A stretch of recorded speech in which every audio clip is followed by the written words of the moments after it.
I swore to the interviewer. Don't worry. I don't know my husband well enough to have a baby. Congratulations. You've been accepted. A male voice sounded behind me. And I turned around. Isn't this my newly whirlwind marriage husband? I was invited to the boss office by Ethan himself. Are you so sure that we won't have kids? Ethan asked nonchalantly as he sat in his wide boss chair with his long legs folded. I panicked and stood up uneasily. Aren't we a fake marriage? The contract did not write to have children. His dark eyes were fixed on me, staring at me at a loss for words. I stammered and wanted to say something. But he suddenly curved the corner of his eyes and laughed lightly, sweeping away the cold and serious look just now. Just teasing. It's an honor to be your boss. Happy working together. I silently breathed a sigh of relief. If I give birth to a child, this is a job I won't take. That. I gulped and spoke tentatively. Do we need to make our relationship public? I'm afraid. No. He seemed to have read my concerns. After all, the status of the boss wife would instantly make our relationship common knowledge. It's not like it's something honorable. I certainly don't want more people to know. This husband in front of me. In fact, I got it accidentally by delivering takeout. That day, my roommate said that the platform has double pay. Originally, I have not delivered for a while. But when I heard about double pay, only a fool would not do it. However, when I fell in front of the customer's villa with the takeaway in my arms, I regretted a little. The steak inside the lunchbox rolled out. And judging from my sharp eyes, the steak was estimated to be 500 yen. No sooner had I started to get heartbroken than the door to the villa opened. And a female voice called out my name. And, Lynn? It was a beautiful, well-dressed woman. I scrutinized her for half a day before I recognized her as my rival Zoe from my student days. At this moment, she was stepping on her fine heels and looked down on me, her long eyelashes casting a shadow on her pupils. It's really our noble Miss Lynn. The Lynn who fought with me for the limited edition necklace back then. How come she's delivering takeout? I righted the other lunch boxes, pretended to be calm and patted the ash on my body, and didn't talk back. A white-shirted man came out of the house and stood behind Zoe, silently sizing me up. I looked at the glamorous Zoe and the cool-faced, handsome man behind her. I didn't realize that I had lost so completely in the rival meeting in the past. How much? I'll pay you back. I wanted to get out of here fast. But apparently Zoe didn't want to. She was excited like she was heated argument. Fallen like this because your dad died and there's no one to backer you. Right? My head snapped up as her words hit me like a sledgehammer. Sanity had vanished and I swung my arm round and slapped it. Slap. Zoe was dazed by my blow. How dare you hit me? Serves you right that your dad is dead. Her eyes were red with anger and she tried to pounce on me, but was pulled back by the man. The voice icy tone. Zoe. The other partners are still in the house. Don't make a scene. He had sternly on his face and his hands restrained Zoe hard. She's the one who hit me. Far Joe. Didn't you see that? Zoe's face reddened with anger, twisting her body to struggle. Instead, the man's gaze fell on my face, with a vague probing look that. My companion spoke out of turn. I apologize for her. You can go. No need to pay for it. I held back the tears that were about to well up, glared at Zoe and rode off on the scooter. The wind blew down my tears and soaked the helmet straps on my chin. Zoe was right. The dad who would give me backer was indeed dead. 3 years ago, Dad was set up by an enemy, causing the company to go bankrupt. Dad panicked and drove his car off a cliff while fleeing from his debt.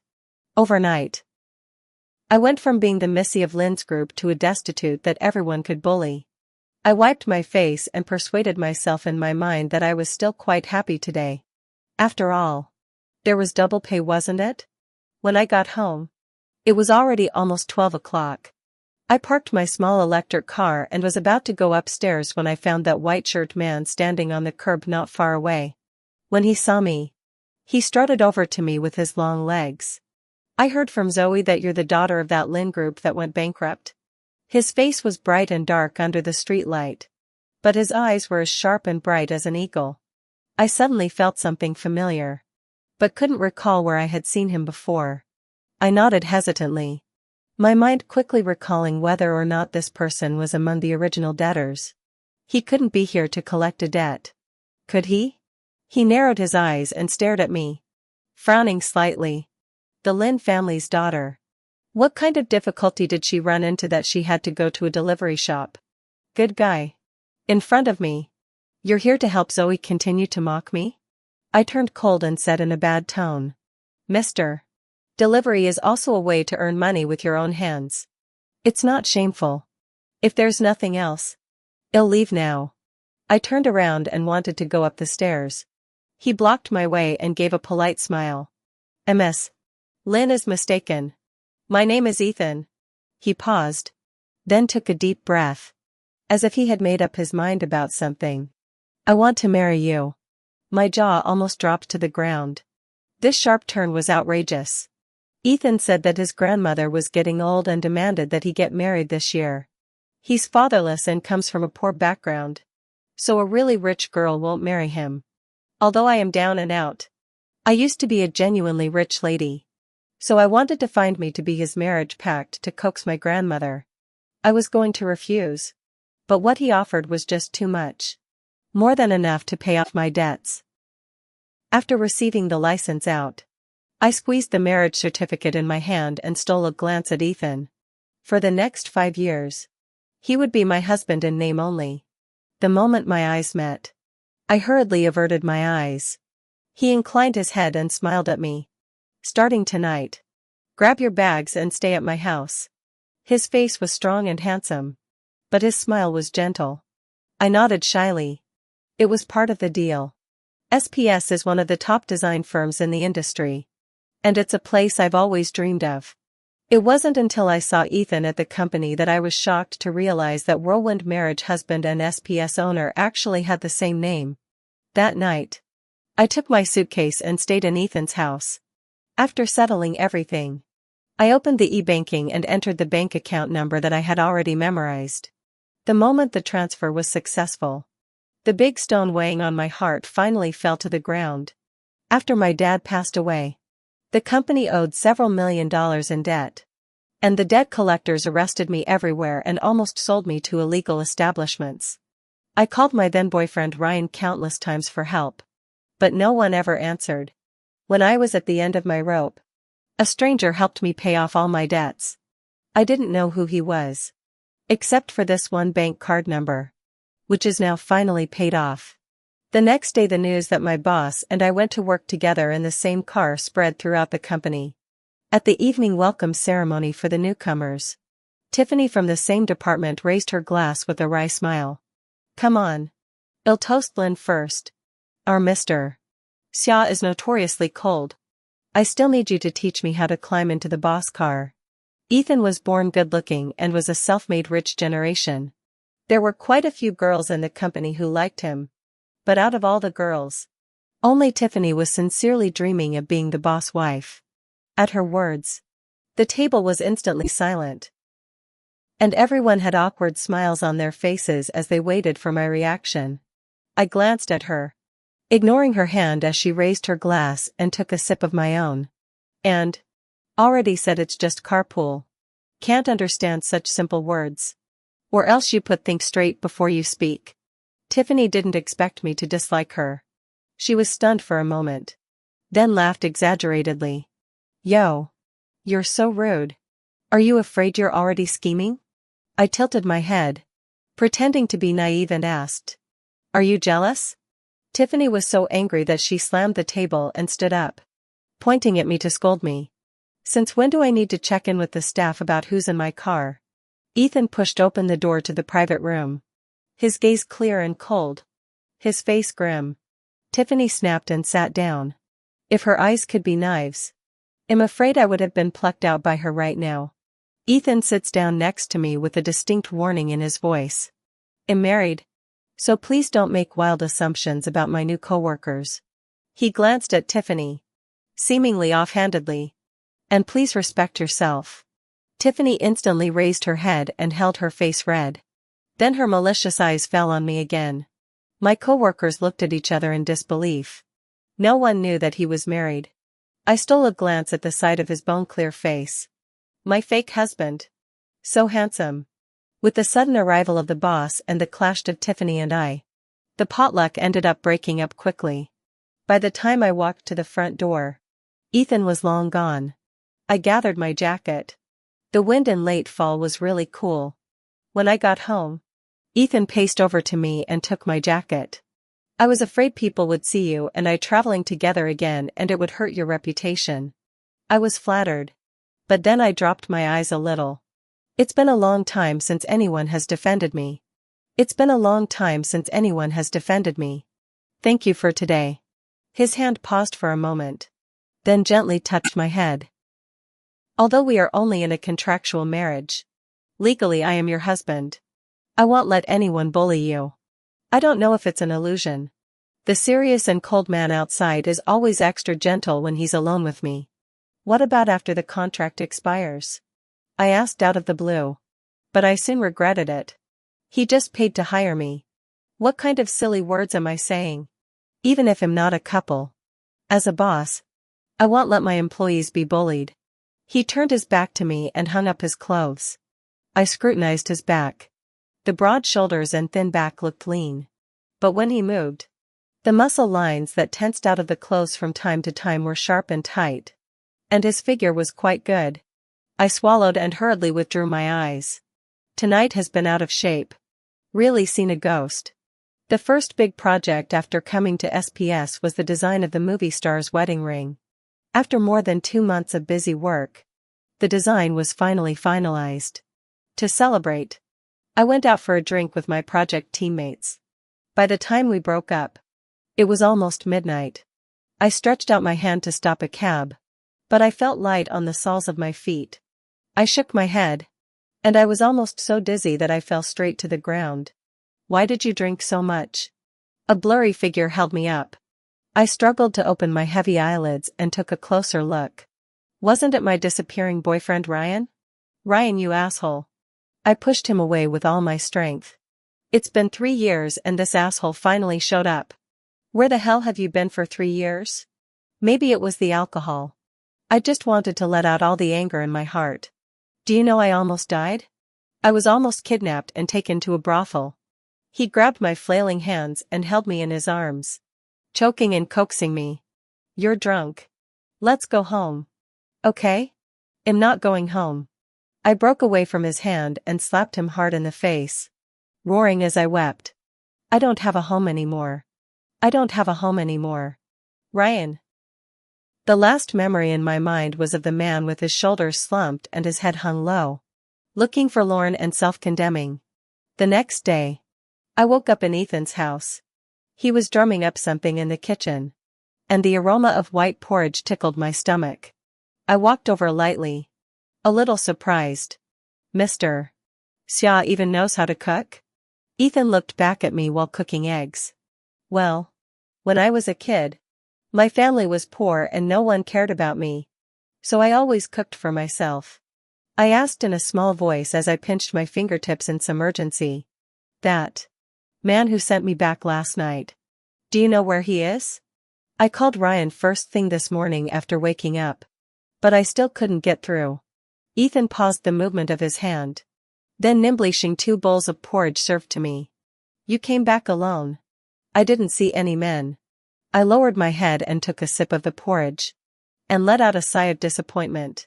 Afterwards, I quickly reacted and immediately straightened up to say thank you. Thank you, Mr. Xia, for personally making this for me.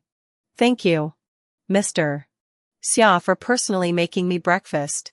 He waved his hand to me expressionlessly, unlike his usual warmth when he was alone. I don't know if it was an illusion, but I always felt that half of his face was a little swollen. Grandma wants to see you. I'll have to trouble you to play the role of my wife for the next few days. Ethan took Grandma into his home for a short stay. Grandma had been living in the countryside and was a very spirited old lady. Yo! This granddaughter-in-law of mine is so beautiful. Her eyes narrowed into slits as she smiled. And she took my hand and wouldn't let go. Grandma worked on a big table. And I stared at the home-cooked food on the table. My eyes sore and swollen. I miss Dad so much. Sakura. Haven't we met somewhere before? Why do I think you look so familiar as a child? Grandma frowned as she recalled. Ethan took over and. I sent you a picture of Sakura. You've seen her in the picture. Grandma's words also reminded me that I actually thought Ethan looked familiar from the first time we met. But I could never remember exactly where I had seen him before. Because Grandma was there. I could only sleep in Ethan's bedroom. When I pushed open the door with the quilt in my arms, Ethan was already lying down on the floor. But what kind of reason is there to let the boss sleep on the floor? Mr. Xia. Go sleep on the bed. I spoke softly. And the light yellow light set off the ambience somewhat ambiguously. Ethan tilted his head slightly to look at me. The knot in his throat was particularly sexy. His face was hidden in the shadows. Aren't you afraid Ryan will be jealous? You screamed that name all night the other day. I paused and said. Word for word. I mean. You sleep in the bed. He'll sleep on the floor. Ethan choked. And after a long time, he climbed into the bed with the blanket in his arms without saying a word. The floor he made was quite comfortable. And I fell asleep almost instantly. The next day, I actually woke up in my bed. I opened my eyes in a daze and Ethan was looking down at my face.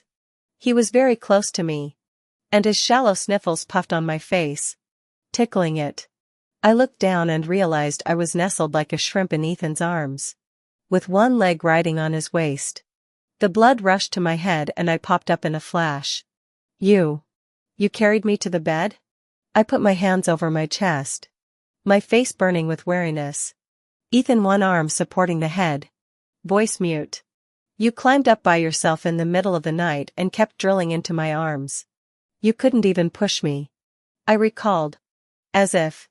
Indeed, I climbed up by myself. I was awkwardly frozen in place. Fortunately, Grandma's voice rang out in time, shouting for us to go downstairs for dinner. You go down first. Ethan didn't move. I thought he was shy. But then he swept a quick glance at the quilt and continued. It's not polite for me to lift the covers right now. I need to calm down.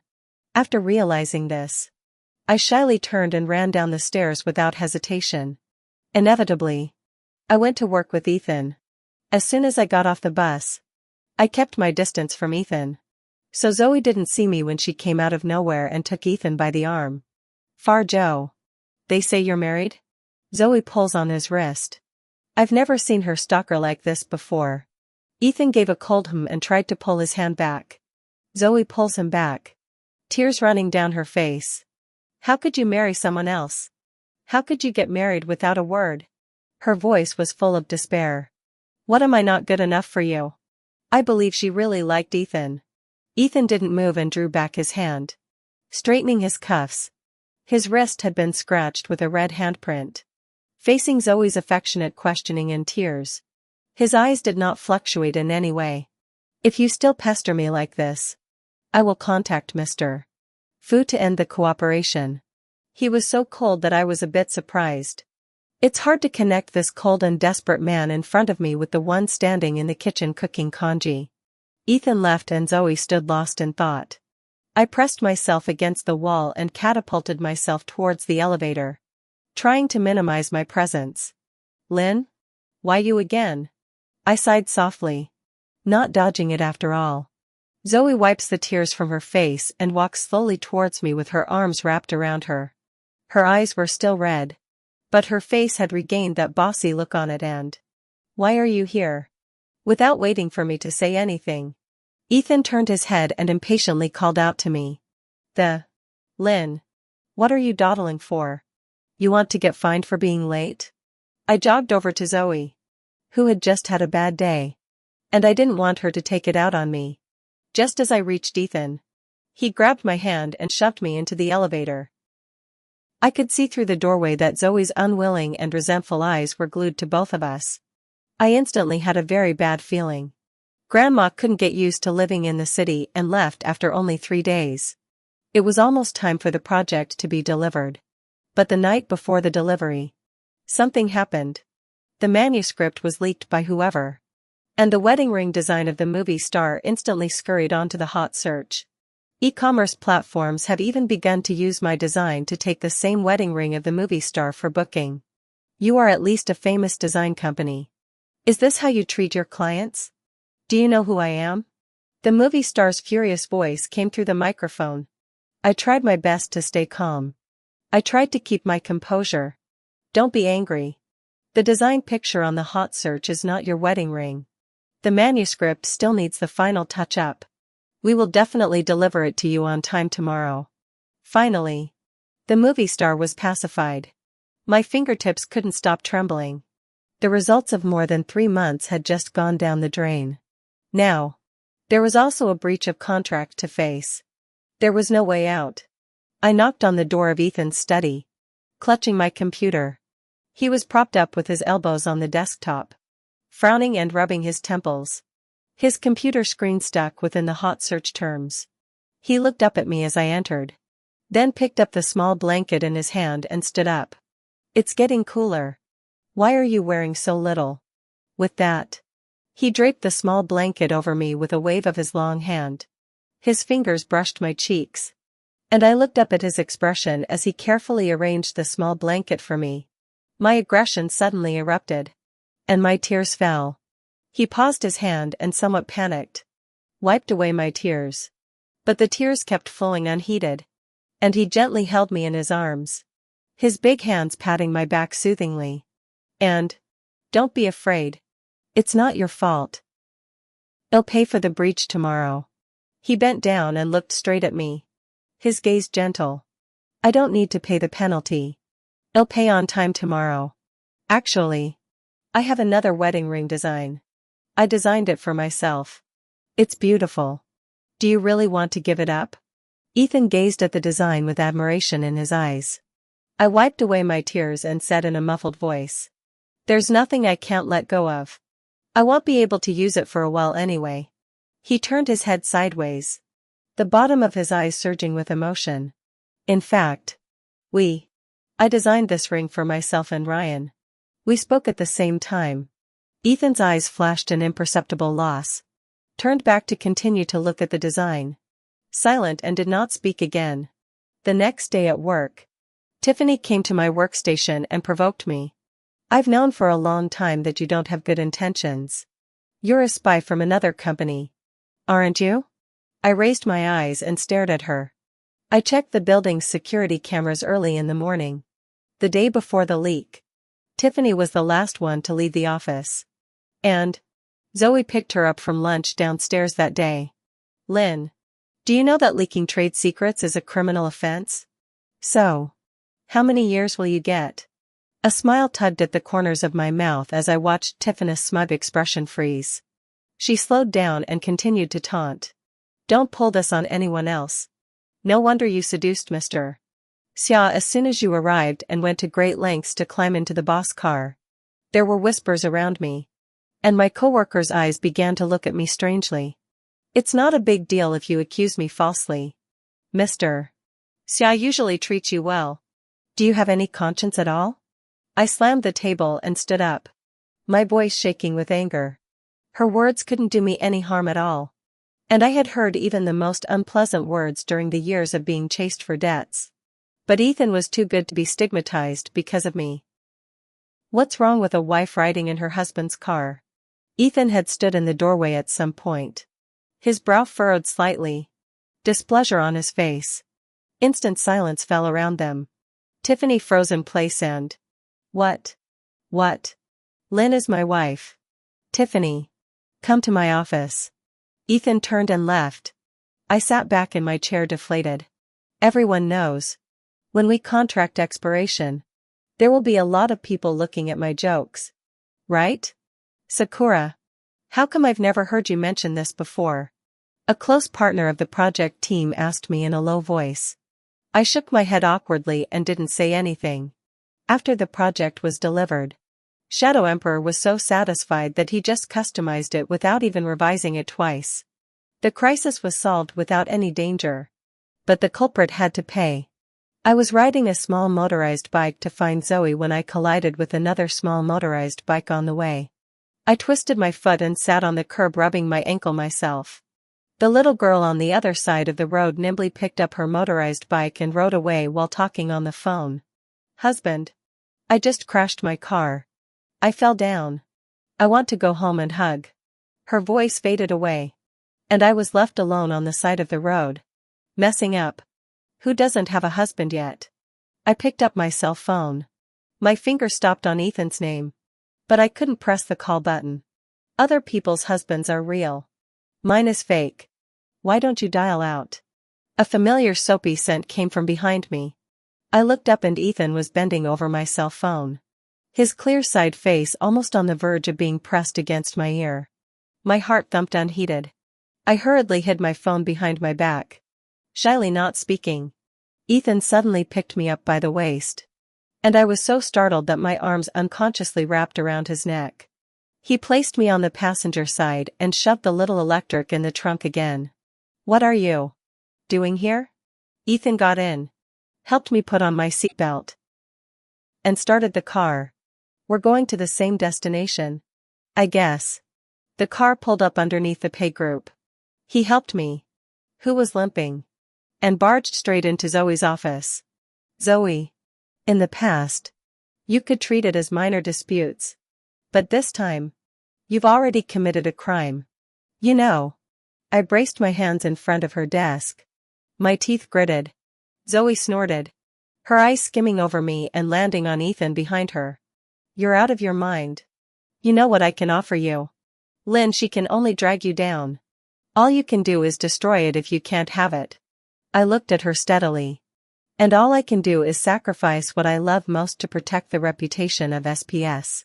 Ethan laughed softly. Did you hear what my wife said? I don't know if it was an illusion. But there seemed to be a hint of smugness in his voice. I pursed my lips. Kind of wanting to laugh. But had to keep up the air on my face. Zoe froze outright. And after a long moment slammed the teacup in her hand hard into Ethan. Ethan sidestepped and dodged it. His face cold. Zoe. There are two ways for you to choose. Either go to jail or publicly apologize to Lynn. Zoe tried to deny it. But not knowing what Ethan had threatened Tiffany with. Tiffany herself admitted that Zoe had instructed her to steal the manuscript. Confronted with the audio recording and surveillance video.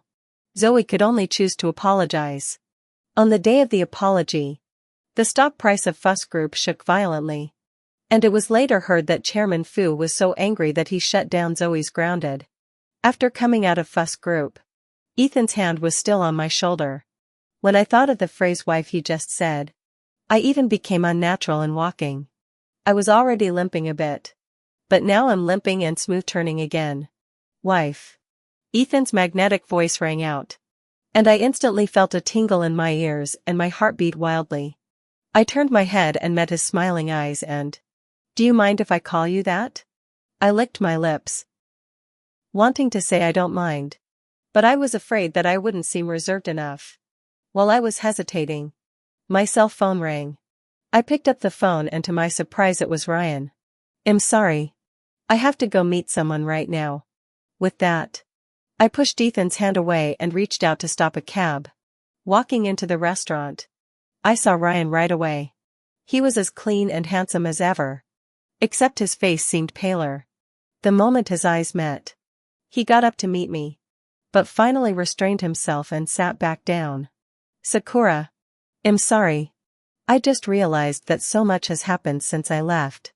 I haven't seen him in 3 years. And his scent is still as familiar as ever. And I think back to the time I was with him. Those were the 4 happiest years of my life.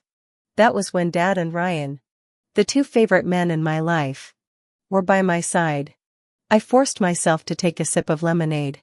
But tasted a hint of bitterness. And, it's okay. The hardest part is over and you don't have to worry about being dragged down. Ryan's long fingers clenched the glass of water so hard that his knuckles turned white. No. I'm the one being dragged down. I was sent to a treatment center abroad. It turns out that 3 years ago, Ryan was diagnosed with severe bipolar disorder and had to be hospitalized. I knew about his illness, but never thought it would be this severe. During his darkest hours, I was busy working on a project and didn't even notice that he was on the verge of a breakdown. I don't want to tell you.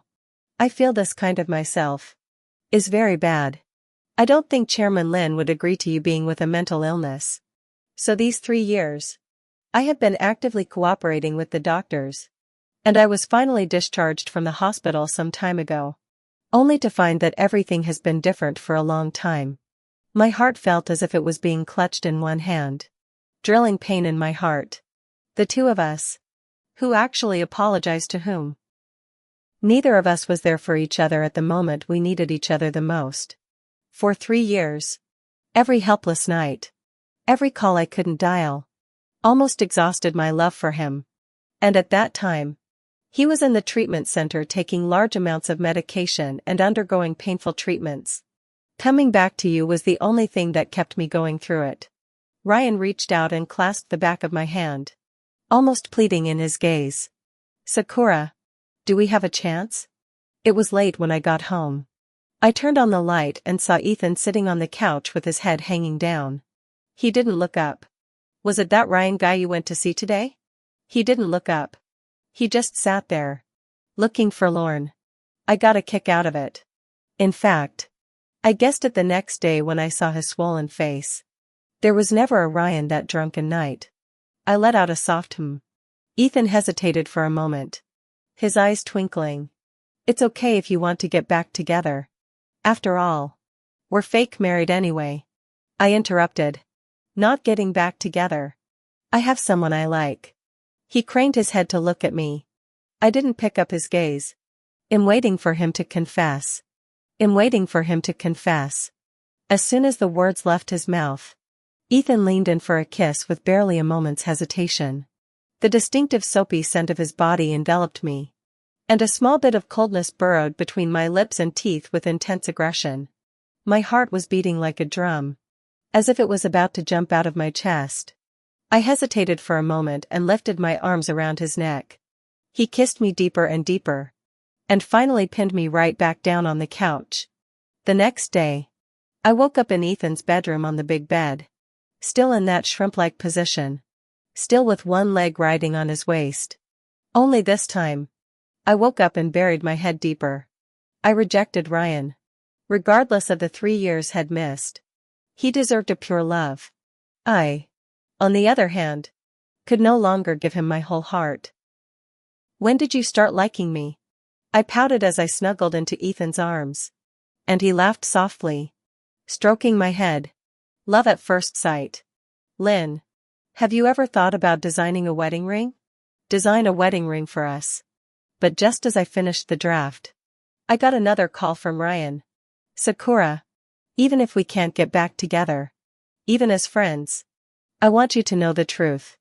Ryan asked me out again and pushed a bunch of information at me. Whether he loves you or not. Only you know best. I looked at the papers in my hand and my mind went blank. It turned out that Ethan was a poor student sponsored by my dad. He had received my dad's financial support for 10 years. Grandma had a serious illness back then. And it was also my dad who paid for the surgery and treatment. I couldn't stop my fingertips from trembling as I squeezed the papers. No wonder. No wonder he looked familiar to me from the start. No wonder he was only gentle with me for no reason. Just because he liked me. I thought. The choice is yours. Whenever you're in trouble, you can contact me. And I'll never be out of touch again. I looked at Ryan Wong moving lips while my mind was stuffed with Ethan. Thoughts turned and suddenly I remembered the payment he had given me at the whirlwind marriage. How did he know I happened to be that far in debt? Heart thumping. I jerked to my feet and ran out the door. There was a drawer in his nightstand that was always locked. When I got home, I went straight to that nightstand. Sanity long gone. I violently unlocked that drawer and saw an envelope. Inside the envelope was a picture of Ethan, Grandma, Dad, and me. I was only up to my dad's waist at the time. And Ethan was dark and thin in the picture. But his eyes were unusually bright and determined. He was holding an award certificate. The first prize in a city-level competition. It was a first prize in a city competition.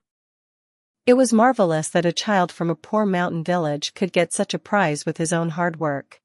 I rubbed my fingertips over the photo of him and his father, who seemed to be in his prime. Tears fell like broken threads. There was something else in the envelope, and I poured it out, realizing it was a bank card.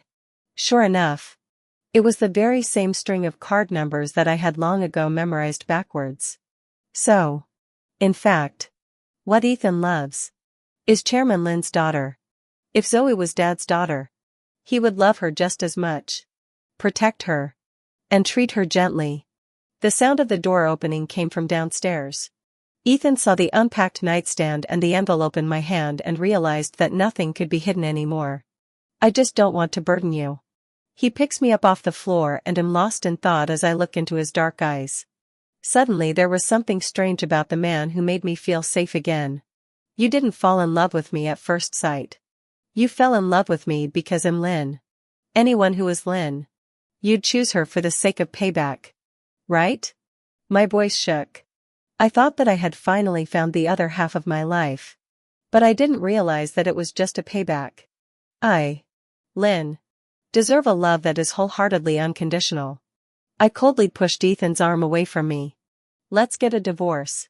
Paying off my debt is already a favor. You don't have to sacrifice your love. Ethan's eyes were filled with pain. He hugged me hard. Can't you really feel my feelings for you? I do feel it. And that's why it's even more painful. In this tender love, how much of it is for me and how much of it is for the identity of the Lynn family's eldest daughter? I only want a pure love. I broke away from his embrace. Let's just forget about it. A few days later, Ethan and I went to get a divorce license. On the day we got our marriage license, I didn't think that getting a divorce license would be like this. I couldn't stay at SPS anymore. And thanks to Zoe's stolen manuscripts, I got a lot of fame instead. I moved to another coastal city and started taking private orders, soon setting up my own studio. Ethan contacted me a few times over the course of 2 years. There was no return. No flirtation. Just a polite greeting. I was so immersed in my busy work that I had no time to think about anything else. It wasn't until Ryan was about to get married that I returned to that city. How have you been these past 2 years? Ryan looked much better. His face was rosy and he had put on a little weight. He looked like he was immersed in happiness. 2 years is enough for you to see your heart clearly. If you have the answer, don't let yourself regret it. He looked at me with a smile. Have you seen it clearly? Maybe already. I met Ethan at Ryan's wedding for the first time since we separated. He seemed to have lost some weight and his face was more angular. He was wearing a stiff suit. And his cool, aloof demeanor was more pronounced. Upon seeing me, he gave an obvious start and then averted his gaze. I lowered my eyes. There should have been someone else by his side a long time ago. He had long since stopped being the teenager in the mountain village who needed to be subsidized in order to spread his wings with abandon. The bride was beautiful, and gave me the bouquet by name. She said she wanted to get married quickly so she could rest easy. I smiled as I watched Ryan's loving eyes fall on her. After the wedding, I planned to head straight back. Do you have time to have dinner together? Just outside the hotel. Ethan was leaning sideways on a nearby pillar, looking like he'd been waiting for me for a long time. I hesitated for a moment and nodded. After getting in the car, he started the vehicle without a word and drove it back to the villa that I had once called home as well. I sat on the passenger side without moving. After not seeing him for 2 years, Mr. Xia has actually learned to bring women straight home. Ethan twisted his head to look at me and laughed after a long time. You still have the heart to tease me. Looks like you're doing well. He got out of the car and came around to my side, bending down to help me unbuckle my seatbelt. His ear almost crossed my lips, and I couldn't stop my heart from pounding as I looked at his clean side. How long had it been since we'd been this close? He took my hand and led me to the front door. As soon as I opened the door, I smelled a refreshing scent of flowers. He reached over and flipped the switch, and the crystal lights in the room came on. illuminating the flowers that filled the room. And the gorgeous, soft wedding dress in the middle of the room. I looked back at him in surprise. Ethan's eyes looked like they held a river of stars. And he spoke softly. "You're right. You deserve unconditional love. We didn't start out pure." He took me by the shoulders and looked at me seriously. "But after 2 years, I'm sure that it's you that I love. It's who you are, not what you are. So, I want to start over with you." Ethan pulled out a velvet box from his suit jacket. And when he opened it, there was a diamond ring lying quietly inside. I took a closer look and realized that it was the same one I had designed in the first place. I looked at his serious and reverent expression. And the part of my heart that had been repressing it began to loosen. And was on the verge of spinning out of control. He got down on one knee and gently slipped the ring onto my ring finger. "Lynn, will you spend your life with me? Now. Instead of being the sponsored one. Or the one who saves you in times of distress. It's just Ethan. Will you?" My vision became blurry and my heartbeat was so intense that I could barely see his face. For 2 years I had buried him in my heart. Trying to forget countless times. But the harder I tried, the deeper it became. I nodded. "I do." Ethan's eyes glistened with relief as he took me in his arms. His kiss was lightly salty with the surprise of being lost and found. "What if I don't come back with you? Then I'll tie you back up. 2 years is my limit. I can't stand another day. This time, my husband is guaranteed sweet and genuine. Genuine."